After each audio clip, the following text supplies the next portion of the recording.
Wagwan Caribs, thank you for joining the Caribbean Today's channel, where we discuss and analyze issues that are affecting the Caribbean today.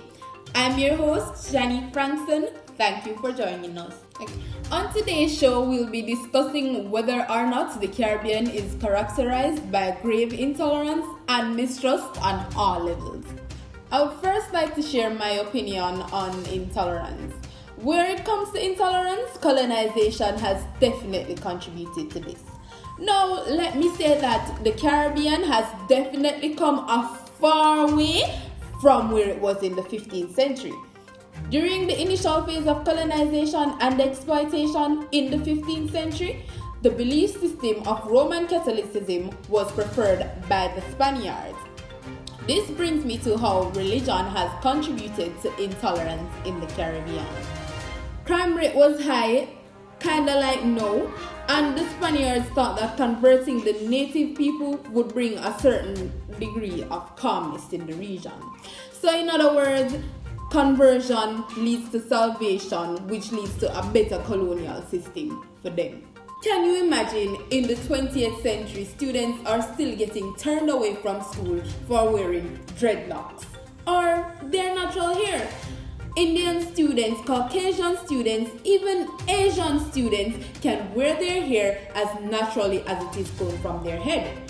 Black students, however, have to get their hair properly groomed. They told my son he can't go to school because he got hair. Wow.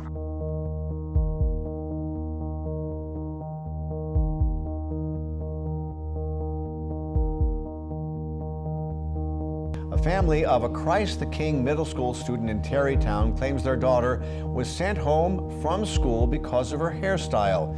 A lot of people are talking about this, especially online. A lot of people outraged by it. A lot of people outraged. A lot of people have sounded off about this issue, and many folks have spoken that on Christ the King's Facebook page, and many parents I spoke to say it's a pretty sticky situation. So take a look at this video here.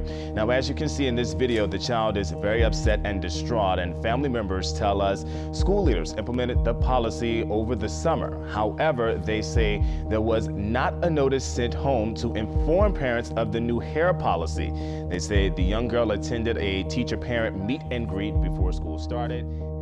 This is an intolerance caused by racism, which is just another effect of colonization.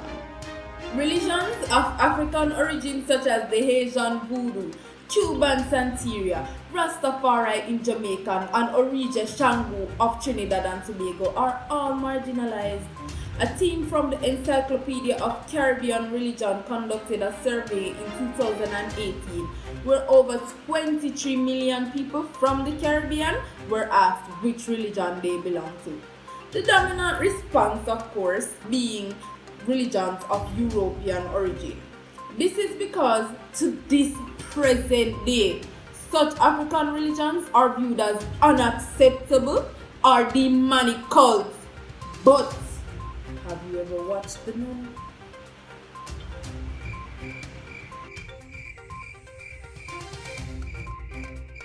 Another issue, and this is a very sensitive issue, is the acceptance of sexual orientation in the region. Homophobia is a significant part of the Caribbean's cultural identity. For instance, in September, when the mayor of Montego Bay, Homer Davis, banned the LGBT community from celebrating their pride in a prominent cultural center in the parish. He was supported by majority of the public and the church on claims such that this move was necessary to preserve the sacredness of the space. The level of mistrust in the Caribbean is one of the major reasons for setback in financial and social mobility in the region. People not trust government, so them don't support them proposed financial policies. Them worse not trust police, so they turn a blind eye when them see crime and violence. They don't trust the justice system, so they usually take matters in their own hands just to avoid the court system. They don't trust paying tuition because you don't know when teacher might strike, and people like, well,